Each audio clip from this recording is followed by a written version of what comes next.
Hi, I'm so glad to be back at Northern Clay Center. Thank you so much for having me, and thank you for attending this panel discussion. My name is Pattie Chalmers, and I curated the exhibition Be Still My Heart.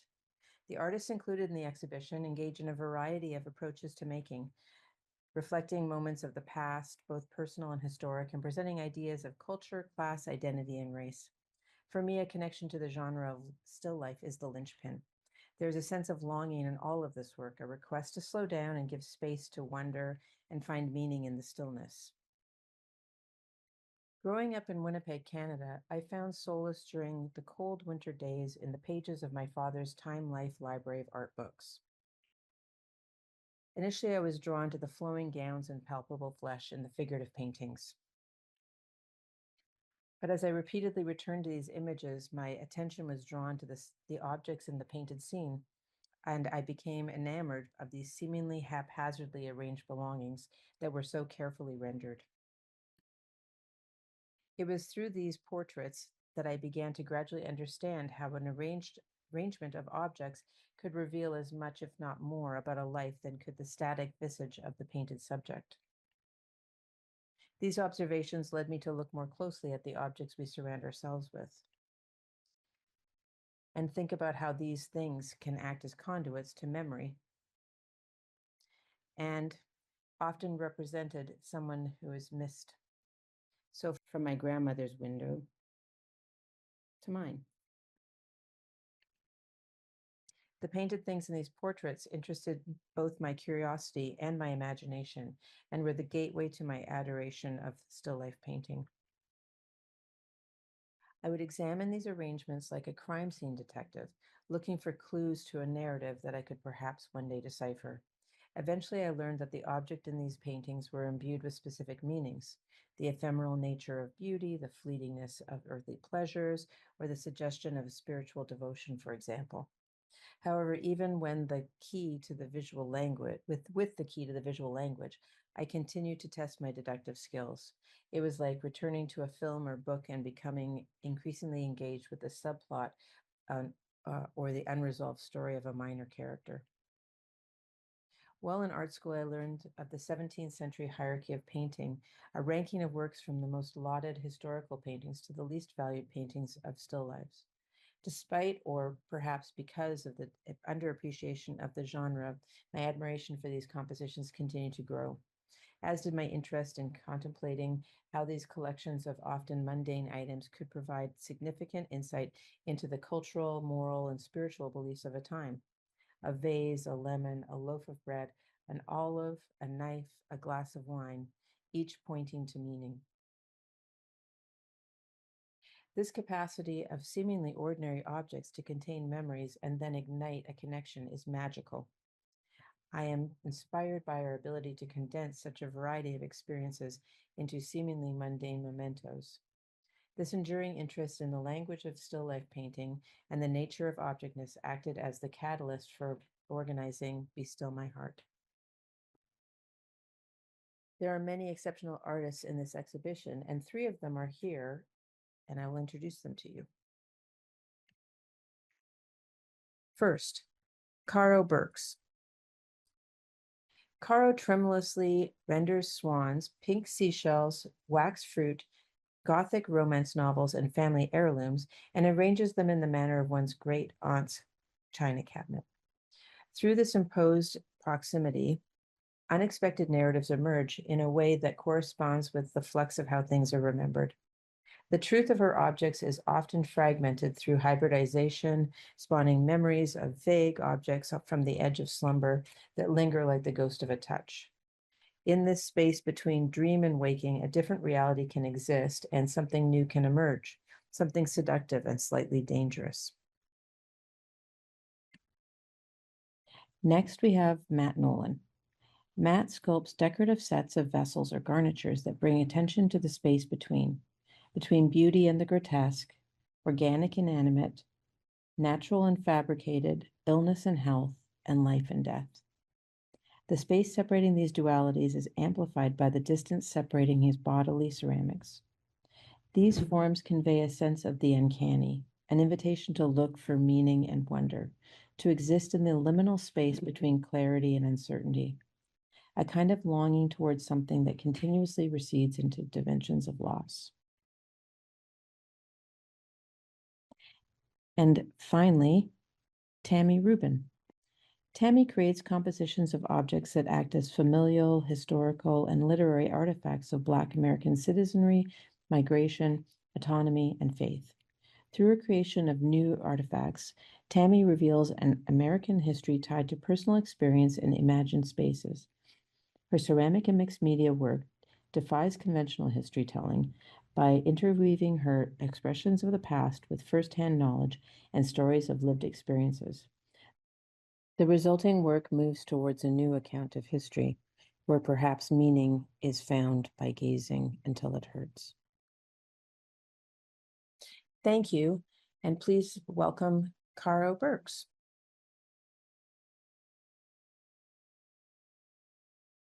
Hello. Hi all. Thank you for having me.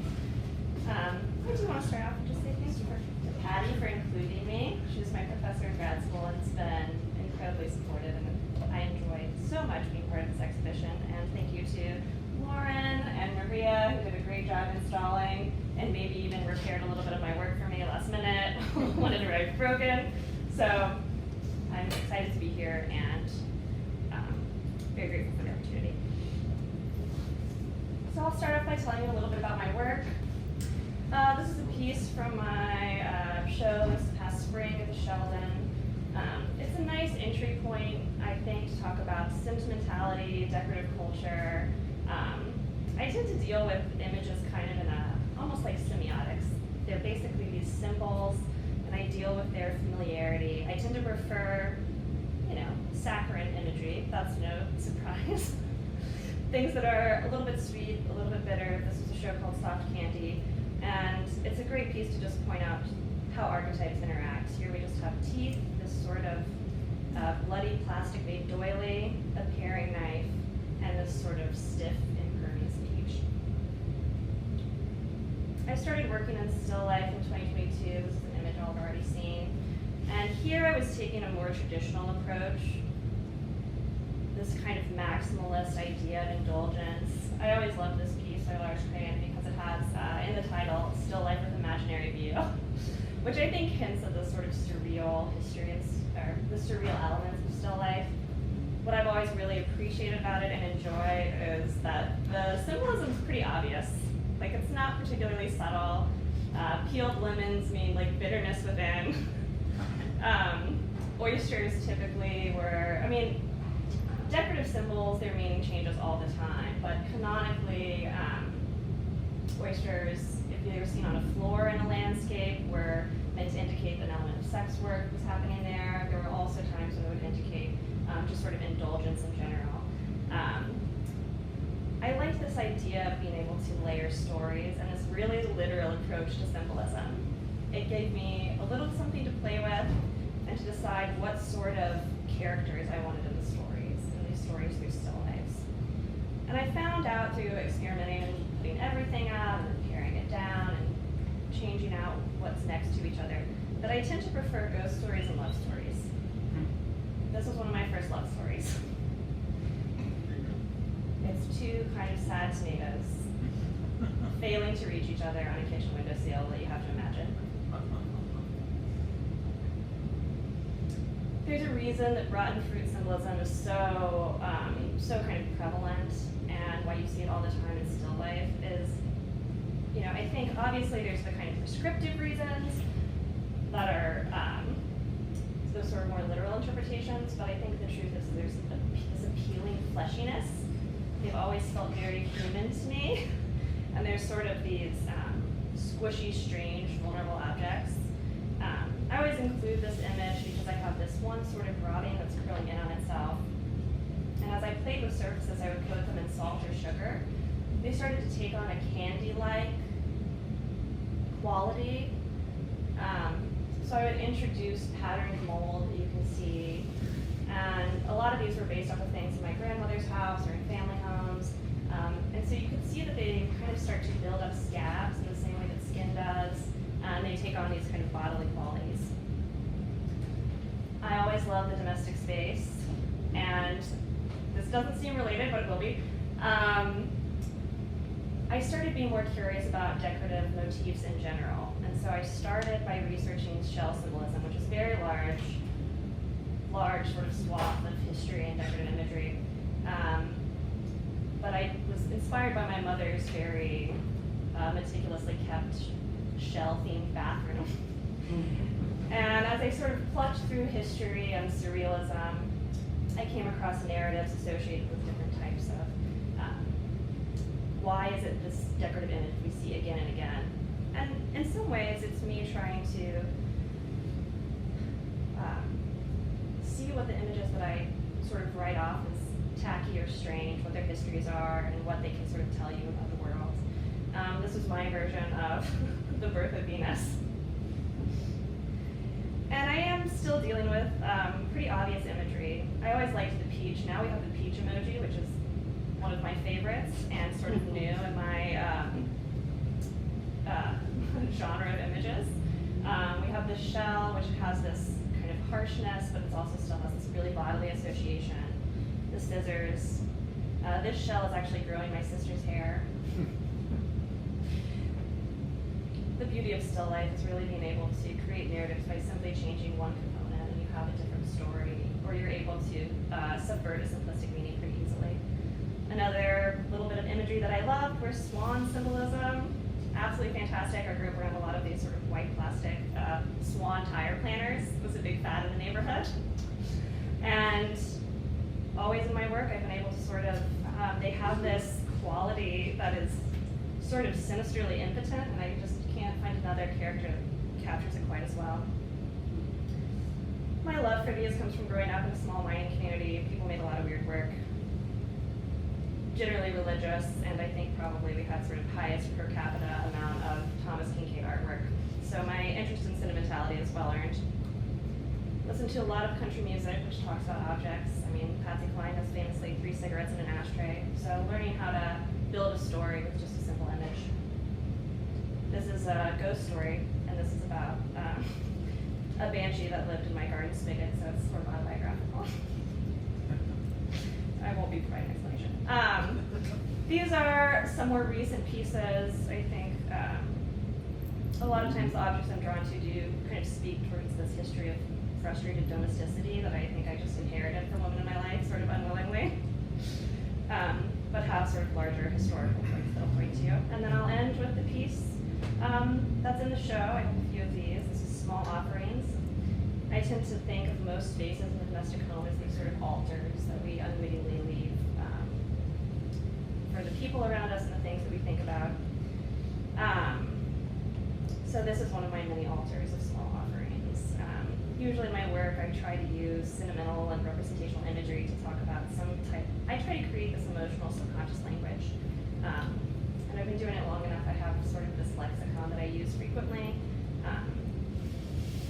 I tend to think about making the work as sort of this magic ritual that I start and I leave space sort of for the viewer, and there's a tiny bit of communication that happens. You can really communicate feeling through just images that we all know about and share.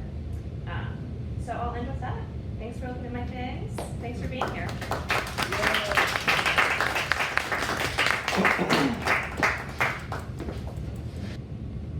Hey. Okay, great. Hi everybody, I'm Matt Nolen, and really happy to be here as well.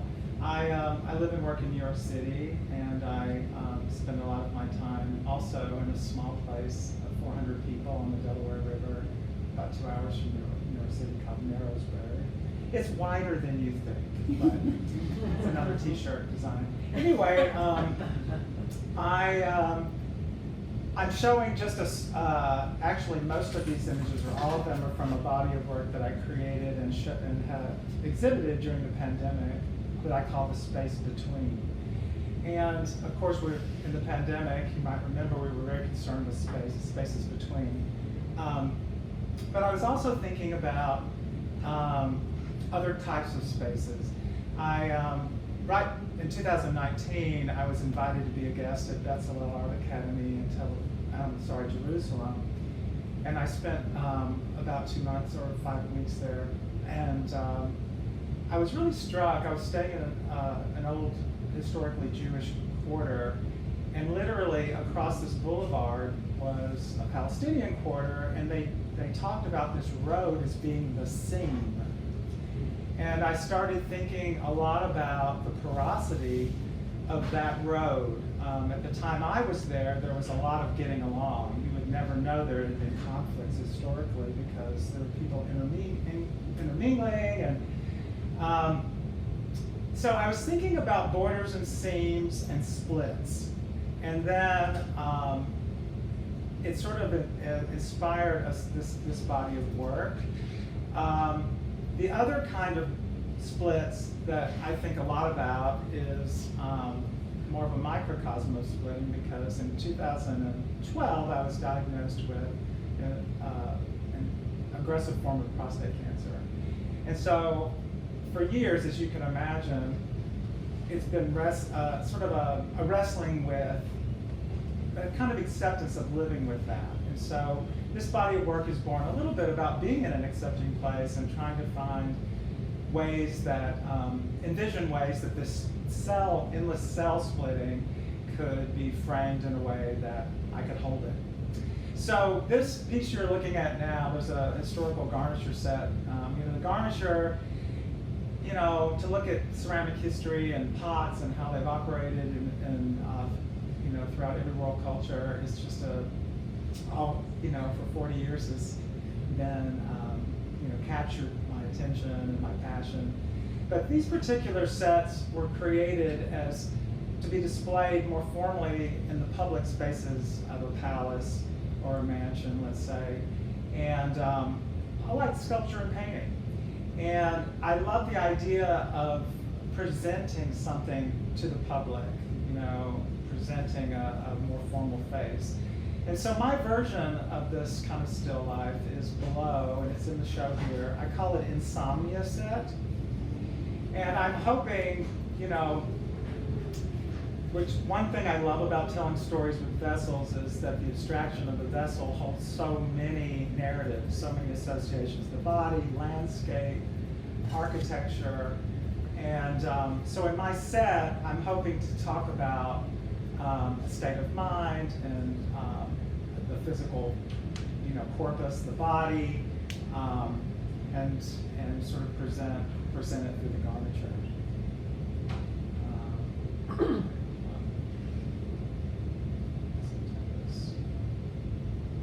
So this is just an artist rendering of, of what cells might look like when they're splitting, and of course the endless splitting yields tumors. But the moment when they split, there's this space between them that has just this beautiful possibility. And so I started to focus on the space between the cells in my mind.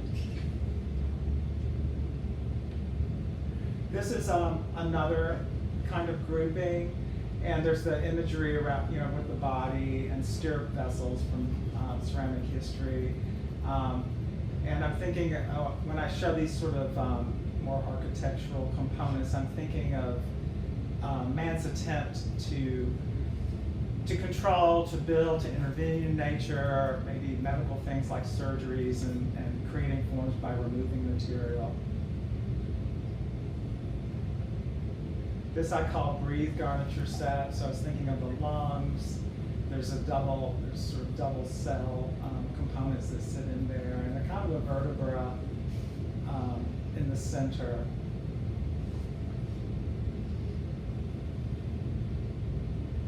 Just a detail. This is the cause and effect bookends. And so there's a kind of way that these double cells sit in a fleshy kind of seat, and the words cause and effect appear on either one.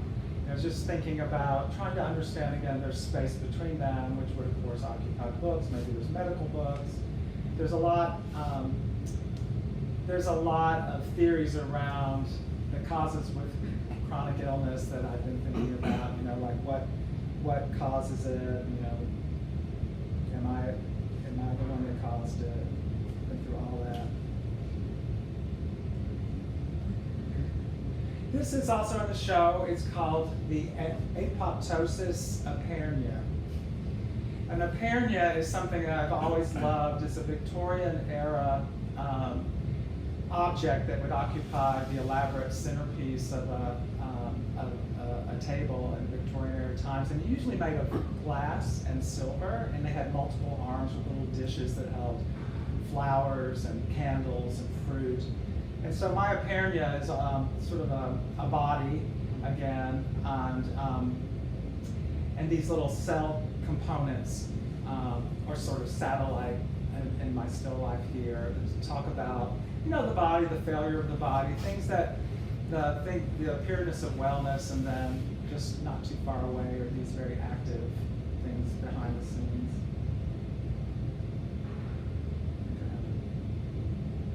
Oops. Oh, it's really moving now. Okay. This one is called,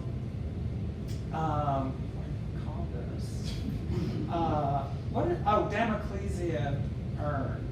And so the whole myth of Damocles and living with the sword dangling with the potential that he could fall at any moment is kind of a stand-in for the idea of living with chronic illness and not knowing what's around the corner.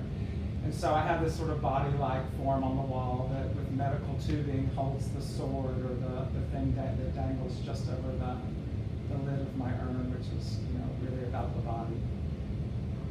It's about 7 feet tall, maybe, or 8 feet tall.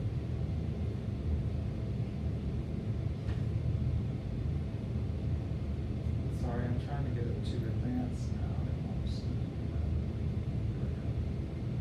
Details. These are 3 little units that we're thinking of spaces, you know, objects that are locked in, and there's really activity in active spaces and splitting. The one on the right is called preferred pronouns.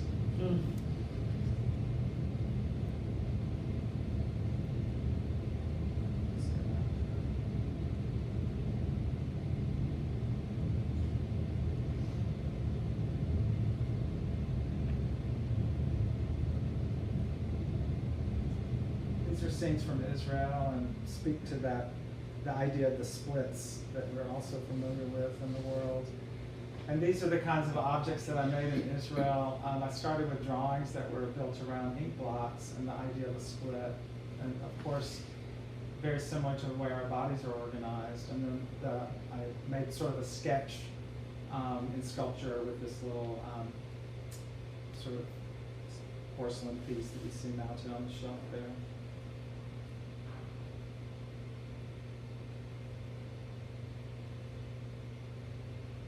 And then more objects came from the ink blots.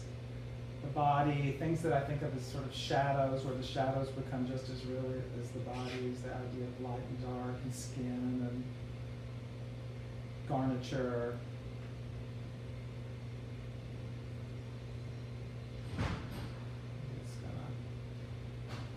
This one is called Bipartisan.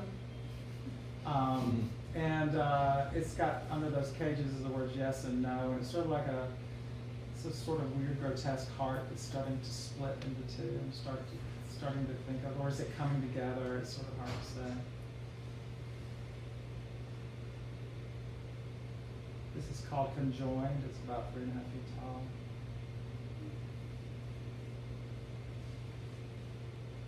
This is called here we go. This is called Lumpy Limoges set. And so I was thinking of really formal things from history, and then the body and sort of things collapsing and failing. There's some more details there.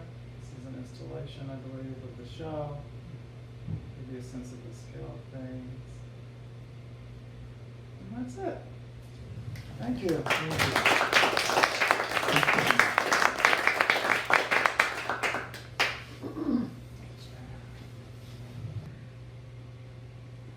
All right, so hello everyone.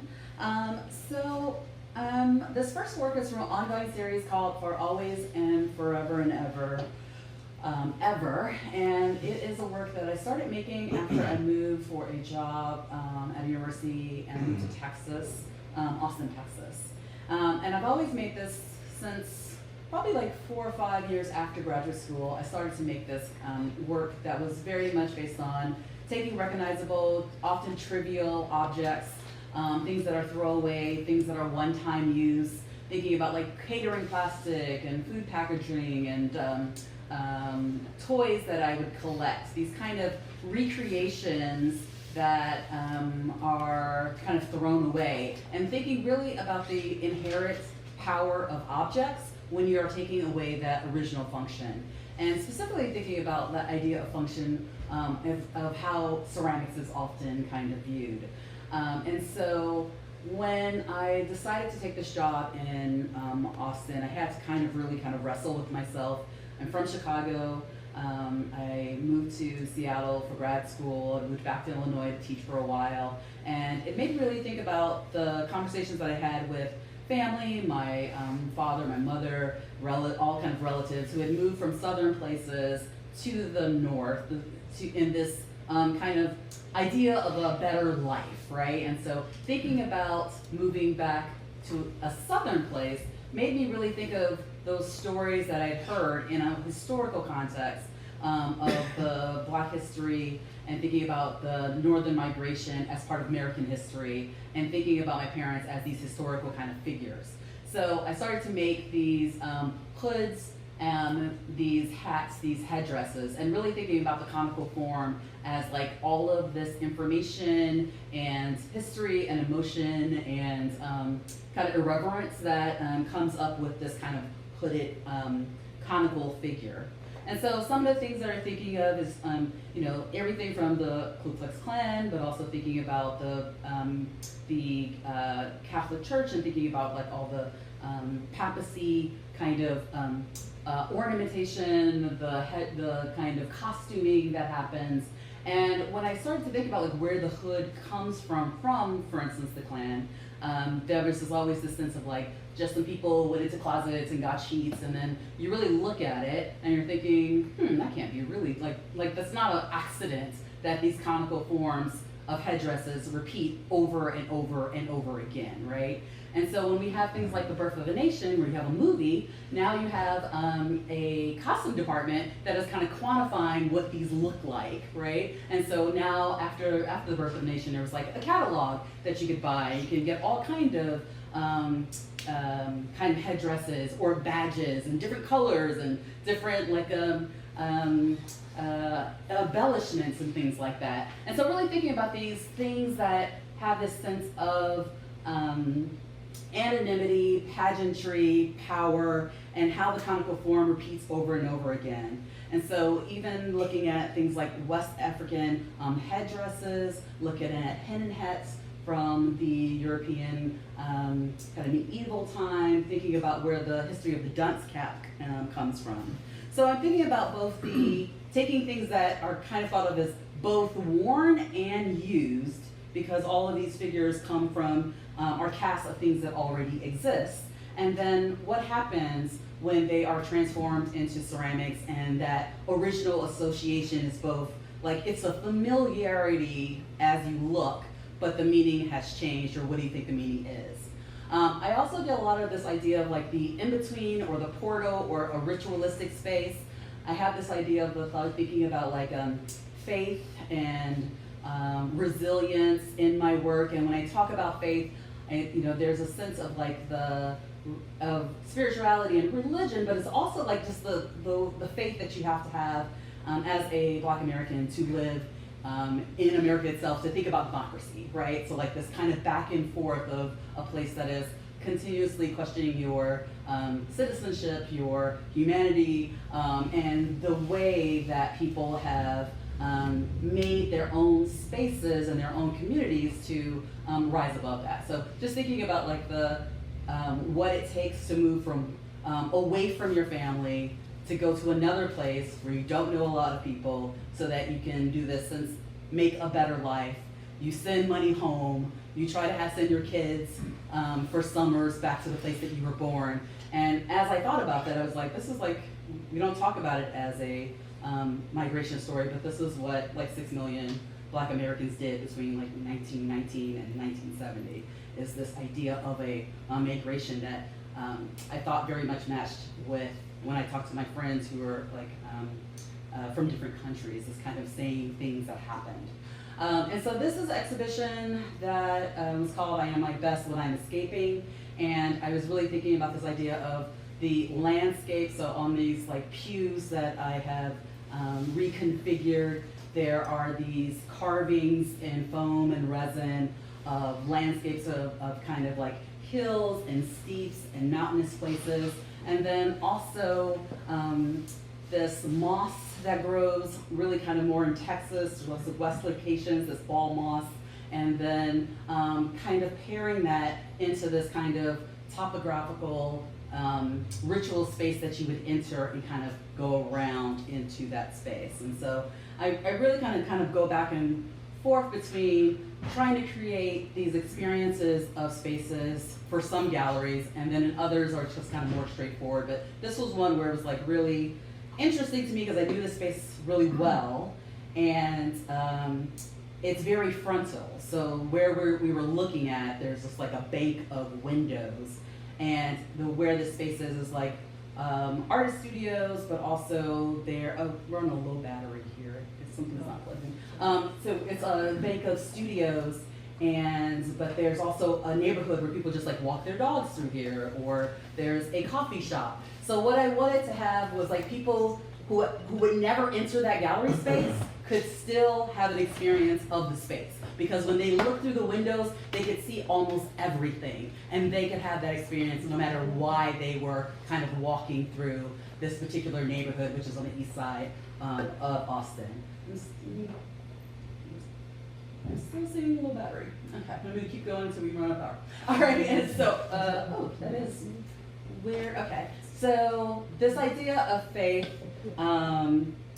enters a couple of different ways. On the left-hand side, you see these prayer fans that I've used, that I'm deconstructing familiar and also historical images onto masonite. I really like to think of this idea of things that we use all the time, that don't have a lot of, is it this that's not plugged in? That, like, is the actual, okay. For instance, masonite in art is being used for drawing boards, right? It's the backing of something. So it's always like these things that don't have a lot of, they're not thought of as like precious objects, and taking these things of the everyday and kind of memorializing them. And when I would go to churches or funerals, different from the faith that I grew up Lutheran, so we didn't have prayer fans. But there was always like these prayer fans that I would be so fascinated by. So this idea that you could take away a sense of this person's story, a sense of history, and they are made with these kind of like decals that are transparent. So then basically the color, the skin tone comes from the masonite itself.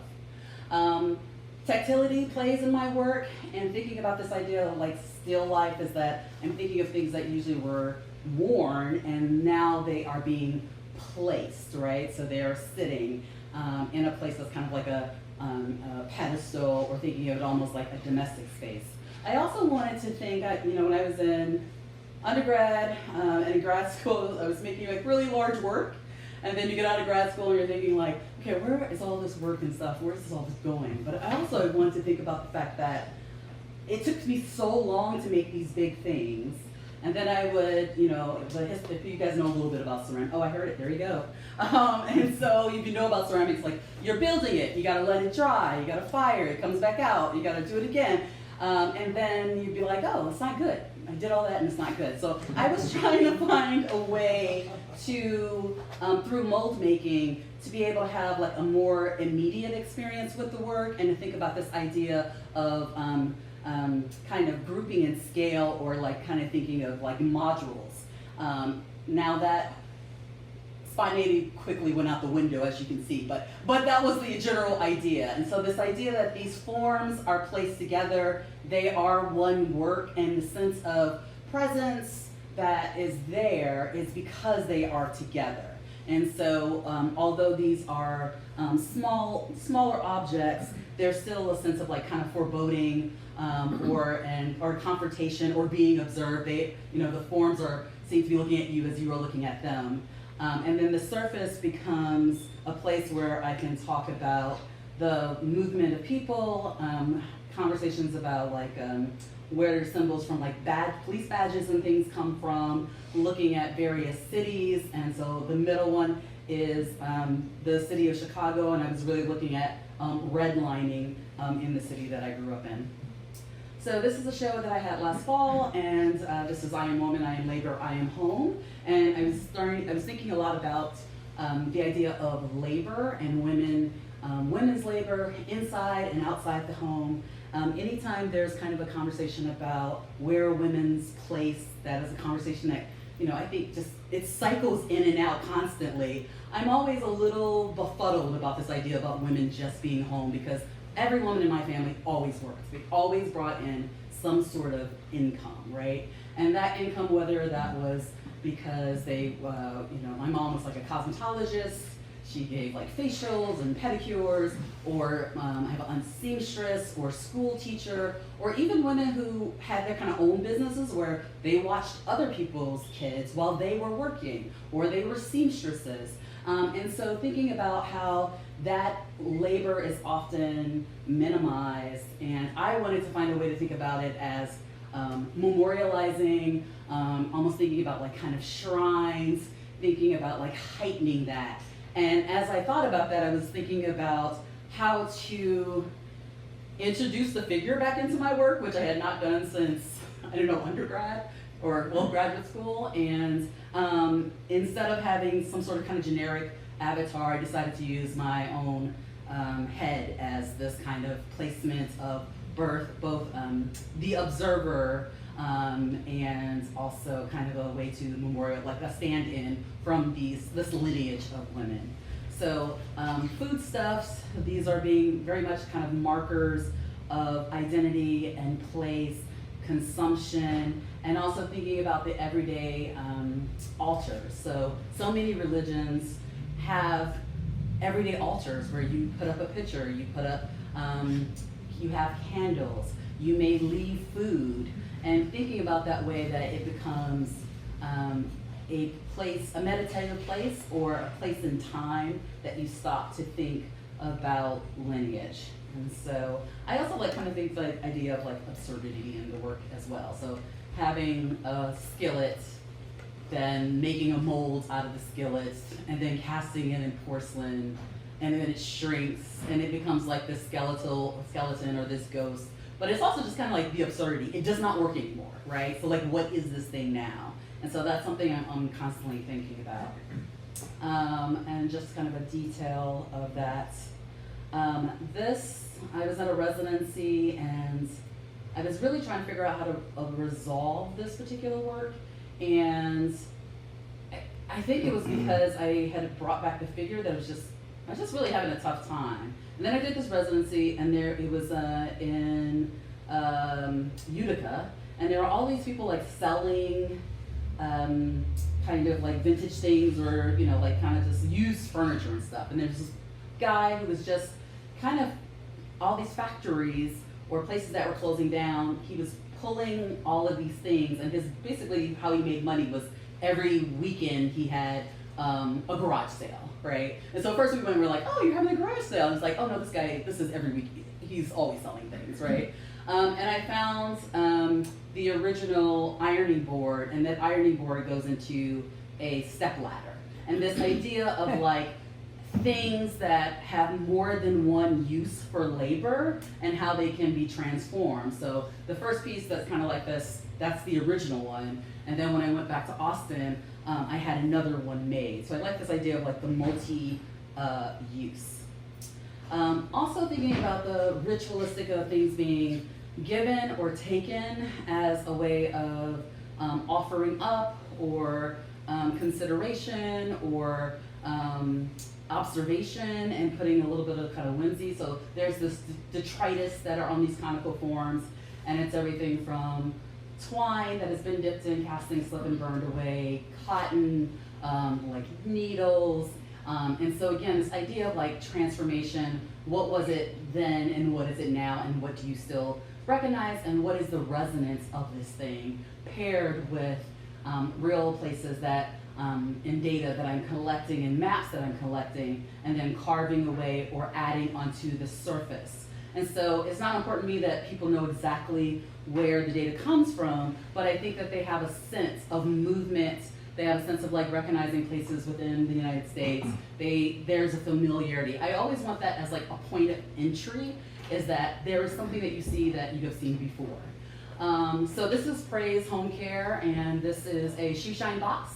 And then when you open the shoe shine box, there's like all the like space to have all your tools inside of it. But also, it's a place that you could sit. And so again, I like this kind of idea of like the duality of how these objects work. And I was thinking about Praise Home Care, about all the, the people who take care of parents, grandparents, so forth, and that kind of invisible labor. I did it for my mother. One of my cousins, I realized like her mother was caretaking for our grandmother who lived a very long time, and then basically her daughter was my cousin was caring for her mother, who was also a senior, and our grandmother at the same time, but kind of acting as if still her mother was taking care of our grandmother when she was really taking care of both of them, right? And so I'm just kind of thinking about that and making these places domestic, and thinking about that idea of labor, and bells being a way of thinking about acknowledgement, and thinking about the tchotchkes that are on like a living room table, like birds and things like that. And so, what? And so then I had that shoe shine box, and then I had another one. I had a shoe shine box made that's shoe shine box, but it's also Chester. So again, thinking about this idea of the domestic spaces, pecans have become pecans. Peanuts are things that I use in my work. One is the thing about like the pecans is the kind of southern symbol of kind of like southern spaces. My grandmother had a pecan tree in her backyard, and then thinking about things like boiled peanuts. So again, markers of kind of stories, history, lineage through food, and you can see those cast there. And that's the detail of that work. This is called Sweet. And this is really new work. This is the work that was in the show that just came down a couple of weeks ago. And again, I was thinking about these everyday shrines, and now they are in the size of kind of shrine-like. So they all sit on a wall. They are about, probably nothing is over like really 14 to 18 inches wide, 14 to 20 inches tall, and thinking about this thing in sections of like this acknowledgement. And then again, taking things that are recognizable and transforming them into these new objects. So there are shells on the top of this particular piece, the bells, the corn, so on and so forth. And again, bringing in, thinking about still life in terms of the domestic space. So this tile, I read an article about this tile pattern, which has been around, like it's 100 years old, and about how it's kind of been making making its way back into art, right? Like, so now you go and you see these old, right? So it's really kind of interesting how these particular things, like someone today can go to Home Depot and buy this tile, and somebody 100 years ago also had this tile in their bathroom. And also thinking about the women that are in those bathrooms, and maybe on the floor of those bathrooms, and why are they on the floor of those bathrooms, and what's, is there any relationship why they would be on the floor of those bathrooms? Yeah, just kind of thinking about this cycling, what has happened in the past, happens now, we're continuously repeating, so. And then this is the last work.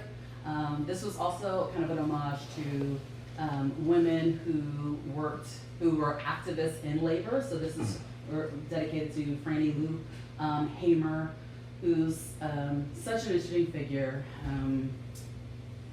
The more, I remember seeing these pictures of her annoying a little bit, but the more research I did, the more like kind of blown away that I am. And trying to think about like, do I have, and I don't know if I do, the kind of strength and foresight that these women had to look at the truth of their moment in time and to decide to stand up and take action. So, yeah, thank you.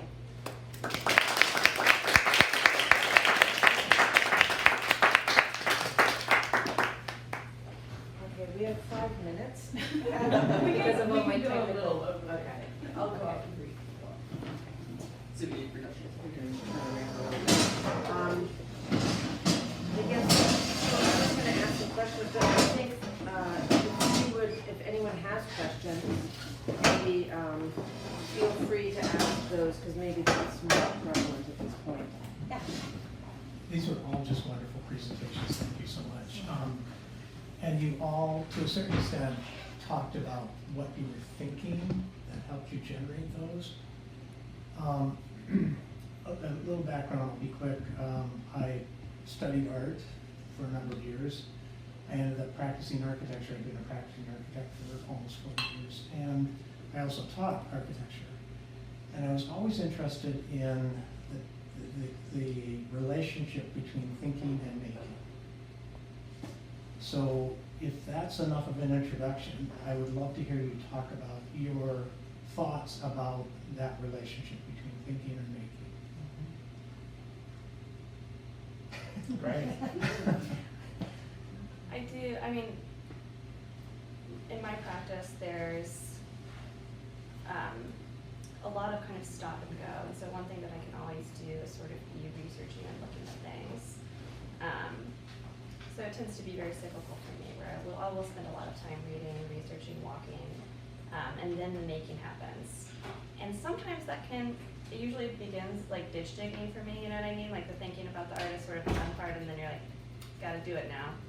And something really lovely tends to happen in that process for me, which is that it's very true when people say that when you start making something, that your brain begins to work differently. And, you know, like it's cliche, but it's real. You know, you start off with this really fully formed idea, and then as you embark on the process of making, it just speeds up for me hugely. And all of a sudden, you're like changing a lot of things and moving through, and you're able to think in a different way. And I don't know if it's just like that relationship between like a tactile. I do think there's some sort of weird feedback loop that I can't explain between like tactile intelligence. Yeah. Like it's this kind of unspoken, it is a type of knowledge. Like touching something and working is a type of knowledge that informs your cognition. And I've never really nailed down what that is, but Maybe you don't have to. there is a relationship there. So it's like, for me, I have to do both. I have to do just the thinking, because I can't do just the thinking when I'm also making. And then I have to do the special, weird making thinking, if that makes sense. Sure. Yeah, it does. You know, a little bit. Yeah. That's a great question. I used to, and I didn't really show any of this particular work today, but I used to have a lot of thinking before making. Like a lot of illustrative drawing, and sort of cladding the surface of my ceramics with almost like these really detailed illustrations and text even, and it was very, very researched. And you know, it sort of evolved to now where I do a little bit of thinking and I have a conceptual framework, but I really want the work to take me somewhere that surprises me. And I need to leave that, I need to trust, and I need to work with my intuitive mind and trust that, because I have a really highly developed analytical mind. But the intuitive mind is now the heartbeat of my practice, and it really takes me to, I just live for those surprises. And you know, in ceramics, you have the technical aspects of surprise. And you know, some of the ways that, you know, the path just, it's almost like you become the channel for the work instead of dictating the work. And if you play your cards right, it can be like that. And it sort of feels like it comes through you. And but I'm not discounting thinking. I love thinking. But I think for me, I almost have to pull the rug out from under my analytical mind. I have to play parlor tricks on myself to not get a grip, to get a maniacal grip that smothers the sort of life out of what it is I'm trying to make, or, you know what I mean? Yeah, I do. Yeah. So it's a great question. And I think I always talk about hand intelligence as being simultaneous intelligence. And, you know, it's really, you know, like many of us are, I'm a teacher also. And I think it's really nice to identify for students that they all come in with this kind of intelligence, but they have the dumbest ceramic hands I've ever seen, right? You're like, you know a shoelace isn't like 3 inches wide. Right. You know that. Right. And they're like, I think it might be, Yeah. you know. So anyway, I love thinking about it like that too, connecting, getting those two developed so that they're more in the same realm. One of the reasons I asked the question is it seems like I'm not a clay artist, I was never a ceramicist. That relationship between in the making of things is so intense, and you need the skill, you need the dexterity, you need the skill, you need the practice to make these amazing things that you've all made. Like, it just astounds me. I mean, you do, but also I feel like I know people have really, students have great hands, people have great hands, and they don't have ideas, right? And so you can have great hands, but then are you just mimicking something that already existed? Or are you doing what I say, like top of mind? Like, I always use the example of nature because I always have this, I'm sure you guys all, they'll be like, I want to be about nature. Yeah. So it's a tree. And I'm like, okay, but what kind of tree? Because if you're talking about weeping willow, that's different than an oak tree, that's different, you know, than a palm tree. We can talk about time or place with the kind of tree that you choose. We can talk about the symbolism of trees. So it's like this idea of like digging deeper, and I feel like we all are doing that in different ways where we start as a starting point. And for me, I think it's important to know like how you generate ideas and how do you need to think through ideas. And for me, I am a truly a 3D person, and so I'm so grateful that I didn't have a tactile 3D kind of class until my senior year of high school. And if I hadn't taken that, I don't know if I would have taken an art class in college, which would have led me to this. Because before that, I had very little art classes. I went to parochial school, religious school, but you know, everything's 2D. And I'm not a 2D thinker. So I think for me, it's a lot about form, like realizing the things that I'm drawn to, the objects that I keep looking at, like the things that I'm collecting, and like look at these things, I'm like, why are for a long time it's just like collecting cone forms. And then I started thinking about like, oh, cones, I started seeing them everywhere. So Hieronymus Bosch paintings, like seeing them thinking about them in the Papal Church, and like thinking about like, you know, even dunce caps, thinking about all these different things and how they're all geometrically the same form. And so for me, I feel like I have these places where I'm stopping and starting because the way my process works, there's always like something to do. There's always some sort of like stupid task to do where I'm like mixing color casting slip and then making a mold, and then in between waiting for things like going on and like researching, or you know, going, and I do a lot of like, usually when I go to take a vacation, for a long time it was like only big cities that had museums and galleries I went to see. And so it's like almost a second job. But the idea of like looking at things and taking that back to your studio and the contemplation, and for me, I can contemplate through working and make decisions through working. And if I can't, like that one project I was talking about, like I knew I wanted to have this figure, but could not figure out how to make a new sculptures out of it without it feeling trite to me. And I found this thing, and then it was like, oh, I got it, right? But sometimes you have to take a break, and you have other things to work on until it can kind of come together. So yeah, I want to add. So I was talking to someone recently about one of my past grads, and this is something really interesting to me, is this idea that you're around people. I mean, Caro was my grad, and I learned a lot from her as a person and as a student. Super intelligent, in awe. Anyway, and then there's also like I had a student a few years back who's got material intelligence in a way that I'd never seen before. And I never really thought about material intelligence. Like, I think I've got fairly smart hands. Like, I can make anything I need to make. I can figure it out. I can real problem solve. But I do think that this idea of just seeing something and knowing what it is going to do or what it can do, what its possibilities are, what the potential of it is, and then actually becoming or being able to transform that thing into something else. And that was her power. And you know what I'm talking about. Yeah. But it's like this, like she would just wander around. Like that was her thinking. She'd wander around at the Hobby Lobby or at the park or at the, whatever, the recycle center or whatever. She'd wander around, she'd go like that. None of the other things, just this one thing would like speak to her. And then she would transform it through some kind of process with the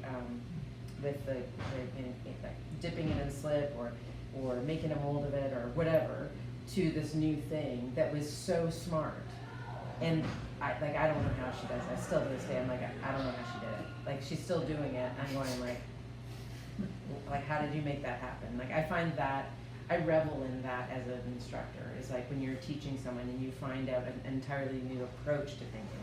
That's really interesting to me because I don't think it's the same for everyone, and I think that's the joy of being an individual, is that we can each identify that people are different. We have similarities, but we have many more differences that are really interesting to embrace.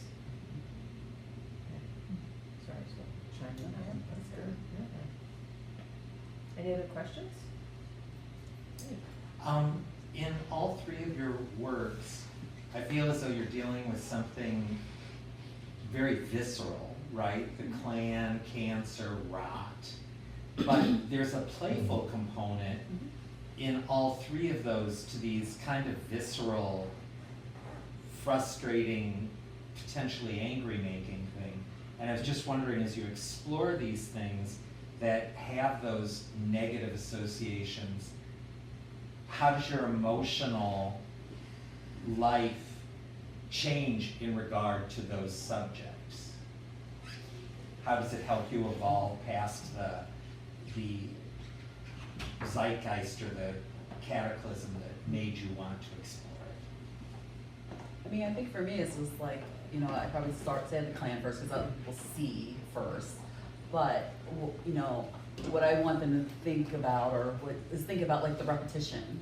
So the repetition of the form that happens over and over and over again. So for instance, in the show, I have a conical form, and it's kind of like much larger because I'm thinking about this idea of like the West African kind of headdresses that are conical that you kind of put on.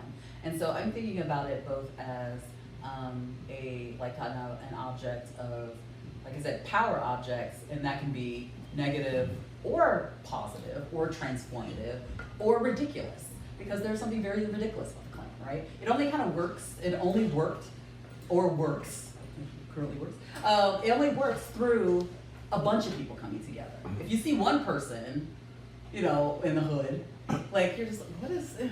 It's the coming together, and it's also the anonymity, and it's also like how we think of them in historical. So like the Klan, Superman, there was these Superman comics, and he was defeating the Klan, and then like the noted registration of Klan members went down precipitously because now their kids are like, the Klan are bad because this comic book is, you know what I mean? Mm-hmm. So it's just like this, like that's funny to me, right? Like so there's humor in this, but also humor, but also like I think the relevance of thinking of like symbols change through time and history, right? And they can come back to its original, or they can be multiple things at the same time.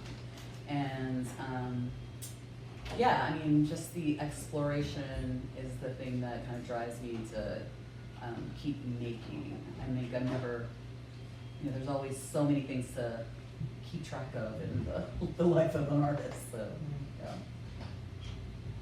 I think about this a lot because, well, for one thing, one of the luxuries of making things is whatever you're going through, you can put it outside of yourself into something else. It's like, it gets offloaded, and so, and that offloading, you could look at it, it's not a part of you anymore, it's out here, and you can kind of transform it maybe.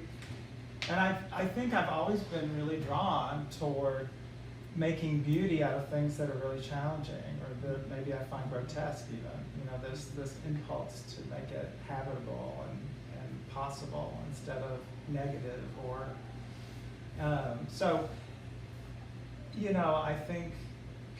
I think that the other concept around this for me has been, it's not about evolving past it, it's about embracing all of it. So for me, it's about having embraced that can have these really challenging things like a chronic illness next to the funny things, and next, you know, it just all has to be held here, and that's what a life looks like, and that may be common to all humans, is we have to hold it all. And so that's kind of how I would answer that. Yeah. I think when I first started making strange things, I kind of had to be told about it. It came from, I definitely had like a very distorted sense of sweetness. That was kind of interesting to me. Like a lot of times I would make things that be like, it's beautiful, and somebody would be like, that makes me want to throw up, you know? I kind of had to be told that it wasn't like objectively, perfection. I mean, I never liked, there were always things that I didn't like, but I never didn't like the kind of gross sadness of it, And I remember people would look at the work and be like, oh, this makes me sad. And I'm like, this is really pretty. Thank you for asking. And I would go back and forth sometimes with it, and then so I did have to just kind of learn that some of the things I was attracted to was not a universal attraction, which was sort of funny initially, but I kept a little bit of that aesthetic. So like to me, a lot of time, I spent a long time making the perfect rotted grapefruit glaze, and I've never seen anything more beautiful. It took like 4 years. But, a lot of times, because it's mimicking something that's sort of nasty and squishy and has like a visceral reaction, so I'm sort of immune to the visceral reaction to things. I don't. In my own work, there's already so many details I don't really get pulled in by it, and I'm trying to achieve something specific. So it is a strange, that was really that emotional experience a long time ago with being like, I thought this was just really nice looking, and everybody was like, not exactly, not exactly. And I'm like, okay, good to know. Moving forward with that. So yeah, started off as like kind of an aesthetic work of just the types of surfaces and imagery that I was drawn to, and then sort of slowly started to embrace it. But I mean, I think it's good to externalize whatever you're going through, and you can't really help but externalize whatever you're going through. I mean, there have been times when I've thought that I was making work about something incredibly sort of intellectual and well-researched, and I look back on it now and I'm like, I think we all know what that's about, Caro. And so I've had to have a more integrated approach of like, I did start off making work that was really just trying to combine historical narratives and turn them into new things that were sort of funny.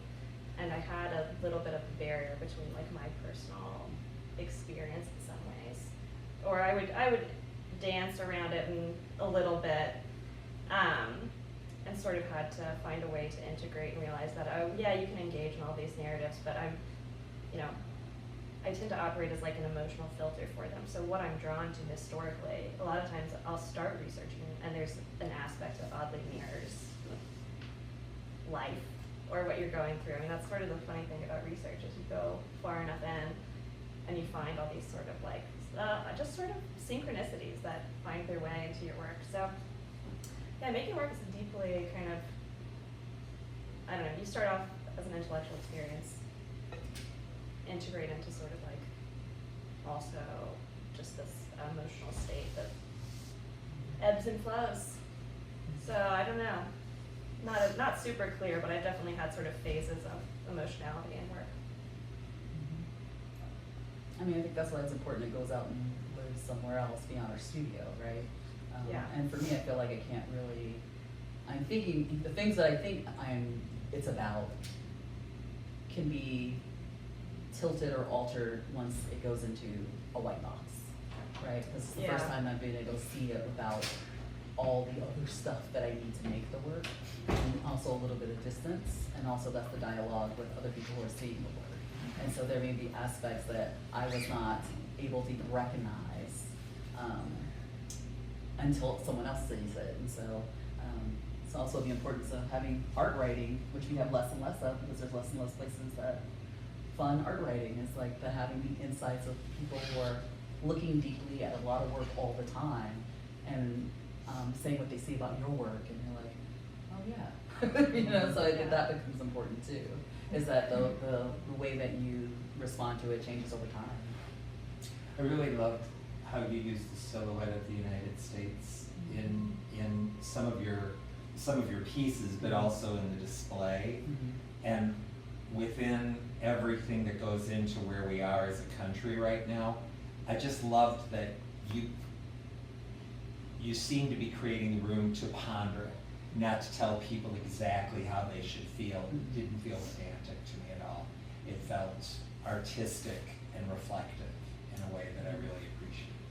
And I'm not just talking about now, because like some of that work was, you know, not a while ago, but I'm talking, you know, it's the now, it's the past, and it's the future. Well, And so I think it'll about, change. right, Yeah. and some things will change and some things won't. Yep. Do you know what I mean? Like this idea is that us always thinking, and that's part of, I think, being American, is that we have a little amnesia, and we always think like, oh, we're the first time this has ever happened, or, you know, everything's better now, nothing will ever be bad again. You know, like we just kind of are always reinventing, and that might be a little bit of our issue as a young country still.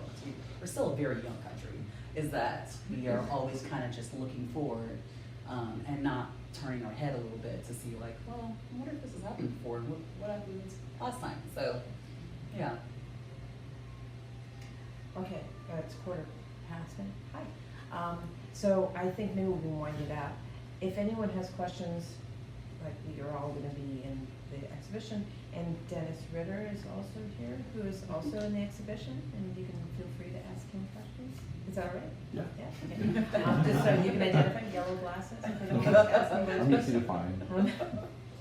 find. But thank you for coming, and sorry for all the glitches. And thank you, Patty, for organizing Yeah. the show. Yeah.